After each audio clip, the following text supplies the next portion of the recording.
How to add CNAME Record in cPanel using the DNS Zone Editor.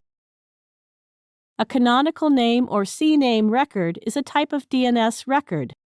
It maps an alias name to a true or canonical domain name. For instance, a CNAME record can map the web address www.example.com to the actual website for the domain example.com. Log into your cPanel account and you will be on this page. Go to the Domains section and click the Zone Editor. Suppose we want to add a CNAME record for domain example.com, then click the plus CNAME record button in front of the domain example.com. Now enter a name you wish to and click Anywhere. On the window outside the input box, cPanel will automatically add a domain. For example, enter www and click Anywhere outside.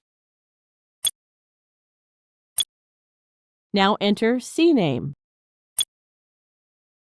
Now click on the Add a CNAME Record button. That's it. We have successfully added the CNAME record for the domain example.com. Now we know how to add a CNAME record. Thank you for watching.